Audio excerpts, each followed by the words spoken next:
Number 10. Fire Opal. Ang fire opal ay isang uri ng bato na naiiba sa karaniwang opal. Kung ang normal na opal ay nagpapakita ng malamig na kulay, ang fire opal naman ay kumikinang sa mga mainit na kulay gaya ng ginto, kahel at dilaw. Ito ay ginamit na ng mga sinaunang sibilisasyon tulad ng mga Aztec at Mayan na tinatawag nila itong batong nagmula sa ibon ng paraiso. Sa kanilang mga libingan at alahas natagpuan ang mga batong ito na patunay ng kanilang kahalagahan noon pa man. Sa kasalukuyan, ang fire opal ay pangunahing nakukuha sa Mexico at ilang bahagi ng South America.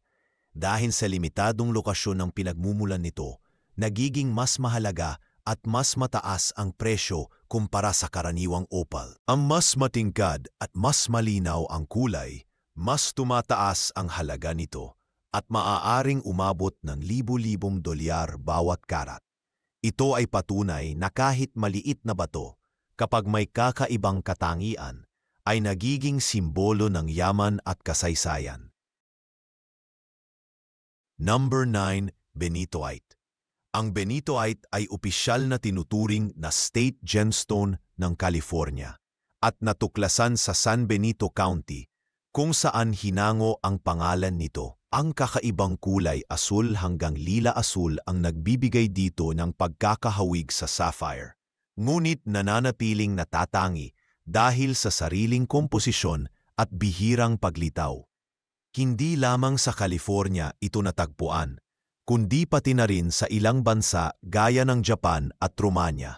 Bagamat nananatili itong mahirap hanapin. Dahil sa pambihirang anyo at kinang, ang benitoite ay isa sa mga pinakamahal at hinahanap ng mga kolektor ng gemstones.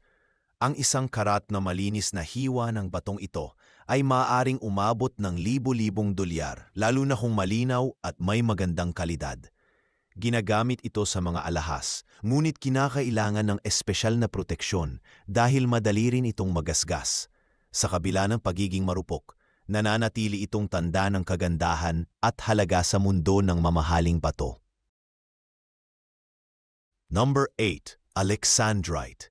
Ang alexandrite ay kilala sa kakaibang kakayahan nitong magpalit ng kulay depende sa liwanag. Sa ilalim ng araw, lumilitaw itong berde, ngunit kapag nailawan ng ilaw mula sa lampara ay nagiging pula. Dahil dito, tinagurian itong emerald sa araw at ruby sa gabi. Natuklasan ito noong ika-19 na siglo sa kabundukan ng Rusya at ipinangalan kay Alexander II, na noon ay magiging Tsar. Mula noon, naging isa ito sa pinakakilalang batong bihira at pinahahalagahan sa iba't ibang panig ng mundo. Dahil sa pambihirang katangian nito, napakamahal ng halaga ng alexandrite. Ang mga batong tumitimbang ng mas mababa sa 1 karat ay maaari nang umabot sa libu-libong dolyar. At kung higit pa rito, mas lalo itong nagiging mahalaga. Ang dami ng mga likas na natuklasan ay kakaunti, kaya't bihira na itong makita sa merkado. Ang pagiging natatangi ng kulay nito ang siyang dahilan kung bakit ito patuloy na hinahangaan at pinapangarap ng mga kolektor at mahilig sa alahas. Number 7. Serendipite. Ang serendipite ay isang uri ng batong kilala sa pagiging napakabihira at sa malawak na hanay ng kulay nito, mula bughaw at berde hanggang halos itim. Natuklasan ito sa Sri Lanka noong early 1900s at pinangalan mula sa lumang katawagan sa lugar na iyon. Sa kalaunan, nakatagpo rin ng bagong deposito sa Burma, partikular sa Mogok Valley, kung saan nakilala rin ito bilang isa sa mga pambihirang hiyas. Ang kakaibang kombinasyon ng mga elementong bumubuo rito ang nagdudulot ng katangi-tanging anyo at kinang. Sa kabila ng pagiging maganda, hindi madaling makita o bilhin ang serendipite. Ang mga natuklasang deposito ay kakaunti lamang, kaya't bihira itong makita sa merkado ng mga gemstones. Dahil dito, napakataas ng halaga nito, umaabot ng libu-libong dolyar kada karat. Maraming kolektor at mahilig sa hiyas ang naghahangad makakuha nito. ngunit tanging iilan lamang ang nagtatagumpay. Ang serendipity ay nananatiling simbolo ng pambihirang yaman at kagandahan na hindi basta-basta maaangkin.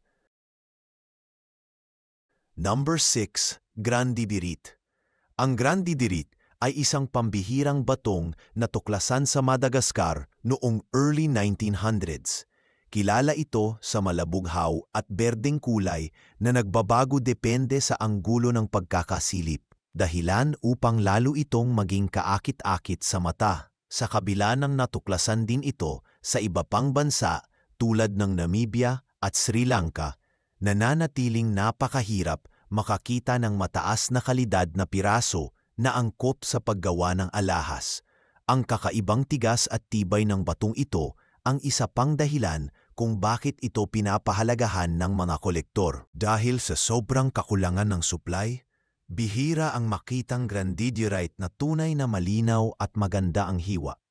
Kapag nakatagpo ng ganitong klase, umaabot ito sa napakataas na halaga. Umaakyat ng libu-libong dolyar bawat karat. Sa merkado ng mga gemstones, nananatiling isang patunay ang grandidiorite na ang kagandahan at pambihira ay may kasamang bigat ng halaga. Ito ay nananatiling isang hiyas na pinapangarap ng marami, ngunit taglay lamang ng iilan. Number 5. Taffet. Ang taffet ay natuklasan noong 1940s sa pamamagitan ng isang Irish gemologist na nakapansin ng kakaibang katangian nito sa isang bato na unay inakalang spinel. Kilala ito sa malawak na hanay ng kulay, mula rosas at lila hanggang berde at kulay abo. Isa ito sa mga pinakabihirang gemstone sa mundo na ayon sa mga eksperto ay iilan lamang ang umiiral na angkop para sa alahas. Dahil dito, maraming tao ang namamangha sa kakaibang kasaysayan at pinagmulan nito. Dahil sa pagiging napakabihira, napakataas ng halaga ng taffet. Ang bawat karat nito ay maaaring umabot ng libo-libong dolyar, depende sa kalidad at kulay. Hindi tulad ng ibang gemstones na madaling matagpuan sa merkado, halos imposibleng makita ang taffet maliban na lang kung sa mga koleksyon ng mayayamang individual o mga museo. Ang natatanging pagkakatuklas nito, kasabay ng pambihirang kagandahan, ay nagbigay rito ng matatag na lugar sa hanay ng pinakamahal at pinakanatatanging hiyas sa buong mundo. Number 4. Burma Ruby. Ang Burma Ruby ay isa sa pinakakilalang uri ng ruby na nagmumula sa Myanmar, dating kilala bilang Burma. Kilala ito sa maladugong pula na kulay na tinatawag ding Pigeon's Blood Red at pinaniniwala ang pinakamataas na kalidad ng ruby sa buong mundo. Ang kasaysayan nito ay umaabot pa sa libu-libong taon kung saan ginamit ito bilang simbolo ng kapangyarihan at proteksyon sa mga hari at mandirigma. Dahil dito, itinuturing itong isa sa pinakaprestiyosong gemstone sa kasaysayan ng alahas. Sa modernong panahon, nananatiling napakahirap hanapin ng mataas na kalidad na Burma Ruby. Kapag nakatagpo ng malinaw at matingkad na piraso, umaabot ito ng milyon-milyong dolyar bawat karat, lalo na kung ito ay may sertipikasyon ng pinagmulan. Ang natural na kagandahan nito, kasabay ng kakaibang kasaysayan, ang dahilan kung bakit patuloy itong hinahangad ng mga kolektor at mahilig sa alahas. Ang Burma Ruby ay hindi lamang bato, kundi isang simbolo ng pambihirang yaman at kagandahan. Number 3. Bahia Emerald. Ang Bahia Emerald ay isa sa pinakamalalaking emerald na natuklasan sa kasaysayan. Natuklasan ito sa Brazil noong late 1990s at may bigat na tinatayang mahigit sa 381 kilograms. Ang laki at dami ng kristal na nakapaloob dito ang dahilan kung bakit ito naging tampok sa balita at naging paksa ng maraming sigalot tungkol sa pagmamay-ari. Sa kabila ng laki nito, ang kalidad ng mga kristal ay hindi lahat perpekto, ngunit nananatili itong isa sa pinakamalaking halimbawa ng emerald na natagpuan. Maraming kontrobersiya ang umikot sa Bahia Emerald, kabilang na ang mga kaso sa korte sa iba't ibang bansa hinggil sa tunay na may-ari nito. Gayunpaman nananatili itong mahalaga sa kasaysayan ng mineralogy at isang pambihirang yaman na bihira makita. Hindi ito tulad ng maliliit na emerald na isinasalpak sa alahas, kundi isang dambuhalang bato na kumakatawan sa pambihirang yaman ng kalikasan. Sa kasaysayan ng gemstones, ang Bahia Emerald ay patunay ng kakayahan ng kalikasan na lumikha ng mga bagay na lampas sa imahinasyon ng tao. Number 2. Pearls. Ang pearls ay naiba sa karamihan ng gemstones dahil hindi ito nagmumula sa ilalim ng lupa kundi mula sa dagat. Nabubuo ang mga ito sa loob ng mga talaba at iba pang molusko kapag ang isang banyagang bagay ay napapasok sa kanilang shell at unti-unting nababalutan ng nacre hanggang sa maging ganap na perlas. Sa loob ng kasaysayan, ginamit ang pearls bilang palamuti at simbolo ng kadalisayan at kayamanan, lalo na sa mga sinaunang kabihasnan tulad ng Roma at China. Hanggang ngayon, nananatili itong popular na gamit sa alahas at palamuti. May dalawang uri ng pearls, ang natural at cultured. Ang natural ay napakabihira at napakamahal dahil kusa itong nabubuo ng walang tulong ng tao. Ang cultured pearls naman ay pinalalago sa pamamagitan ng proseso ng tao, kaya mas abot kaya at mas madaling makita sa merkado. Gayunpaman, kahit alinman sa dalawang uri, ang pearls ay patuloy na itinuturing na elegante at marangal. Ang kanilang likas na kinang at kahulugan ang dahilan kung bakit hindi kumukupas ang kanilang halaga sa paglipas ng panahon. Number 1. Sapphire. Ang sapphire ay kilala sa malalim na asul na kulay nito, bagamat mayroon ding iba't ibang kulay tulad ng dilaw, rosas at berde. Isa ito sa pinakamatibay na gemstones, pumapangalawa lamang sa diamond pagdating sa tigas. Dahil dito, maliban sa pagiging alahas, ginagamit din ito sa mga industrial na aplikasyon gaya ng paggawa ng matitibay na salamin para sa relo at iba pang kagamitan.